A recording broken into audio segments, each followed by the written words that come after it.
চলমান সুদান যুদ্ধকে কেন্দ্র করে মধ্যপ্রাচ্যের রাজনীতিতে নতুন করে বিতর্ক তৈরি হয়েছে। সামাজিক যোগাযোগ মাধ্যমে কিছু আমিরাতি ও ইসরায়েলি অ্যাকাউন্ট থেকে সুদান ও হামাসের মধ্যে সম্পর্ক স্থাপন সহ বিভিন্ন দাবি ছড়িয়ে পড়ছে। পর্যবেক্ষকরা বলছেন এই পোস্টগুলোতে একই ধরনের ভাষা ও স্ক্রিনশট ব্যবহারের কারণে এগুলো সম্মিলিত প্রচারণার অংশ হতে পারে। তবে অনেকের দাবির পক্ষে স্পষ্ট প্রমাণ নেই। সুদানের সরকারপন্থী সেনাবাহিনী এবং আধাসামরিক বাহিনী আরএসএফ এর মধ্যে সংঘাত শুরু হয় 2023 সালের এপ্রিল মাসে।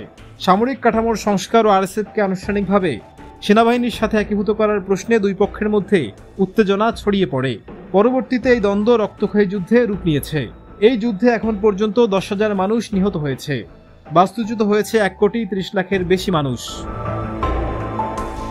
মিডল ইস্ট আই প্রতিবেদন অনুযায়ী যুদ্ধের বিভিন্ন পর্যায়ে সংযুক্ত আরব আমিরাত আরএসএফকে বিভিন্ন অস্ত্র সরবরাহ করেছে বলে অভিযোগ রয়েছে। প্রতিবেদনে বলা হয়, লিবিয়া, চাদ, উগান্ডা এবং সোমালিয়ার কিছু বিচ্ছিন্ন অঞ্চলের মাধ্যমে জটিল সাপ্লাই নেটওয়ার্ক ব্যবহার করে এই অস্ত্র পৌঁছে দেওয়া হয়। মার্কিন গোয়েন্দা সংস্থার সাম্প্রতিক তথ্য অনুযায়ী আমিরাতের মাধ্যমে আরএসএফের কাছে চীনা ড্রোন সহ বিভিন্ন অস্ত্র পৌঁছানো হয়েছে। আমিরাত অবশ্য এসব অভিযোগ অস্বীকার করে আসছে। এদিকে সোশ্যাল মিডিয়া প্ল্যাটফর্ম এক্সে কিছু আমিরাতি অ্যাকাউন্ট থেকে সুদানের সেনাবাহিনীকে হামাসের মতো গোষ্ঠী বলে বর্ণনা করা হচ্ছে। আমিরাতি ব্যবহারকারী মিরা জায়েদ লেখেন যে মুসলিম ব্রাদারহুড পরিচালিত সুদানি সেনাবাহিনী হল আফ্রিকার হামাস। আর এক আমিরাতি সোশ্যাল মিডিয়া ব্যক্তিত্ব হাসান সালমানিও দাবি করেন, মুসলিম ব্রাদারহুড সমর্থিত নেতৃত্বের কারণে সুদানে দীর্ঘদিন ধরে সংঘাত চলছে। তবে এসব বক্তব্যের পক্ষে তারা কোনো প্রমাণ হাজির করতে পারেননি। একই দিনে দুই আমিরাতি ইনফ্লুয়েন্সারের পোস্টে প্রায় অভিন্ন ভাষা ও একই স্ক্রিনশট ব্যবহৃত হওয়ায় সমন্বিত প্রচারণা বলে সন্দেহ করা হচ্ছে। একটি পোস্টে সানা ইব্রাহিম দাবি করেন, ইরান সুদান সংকটে আমিরাত ও ইসরায়েলকে দোষারোপ করছে, এটি আমিরাতের ভাবমূর্তি নষ্ট করার একটা ষড়যন্ত্র। কিছু ইসরায়েলি অ্যাকাউন্ট থেকেও সুদান সংকটকে ধর্মীয় রূপ দেওয়ার চেষ্টা হচ্ছে। একটি ভাইরাল পোস্টে সুদানের একটি পরিবারের স্ক্রিনশট ব্যবহার করে দাবি করা হয় তারা খ্রিস্টান হওয়ায় ইসলামপন্থীদের আক্রমণের শিকার হচ্ছে। তবে যাচাই বাছাই এসব তথ্য নিশ্চিত হওয়া যায়নি।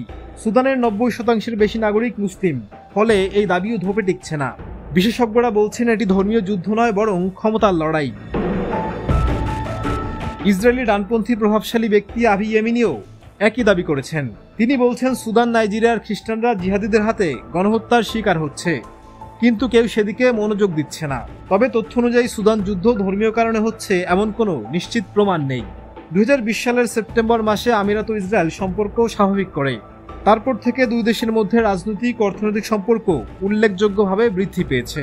গত সপ্তাহে ইসরায়েলের একটি রাষ্ট্রায়ত্ত প্রতিরক্ষা কোম্পানি আমিরাতে তাদের প্রথম শাখা খোলার ঘোষণা দিয়েছে।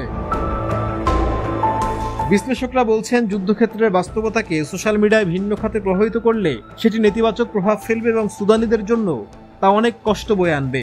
সুদানের জনগণ বর্তমানে মানবিক সংকটে বিপর্যস্ত, আর অনলাইনে ছড়ানো এইসব অপতথ্য সেই সংকটকে আরো বাড়িয়ে তুলবে বলেই মনে করা হচ্ছে।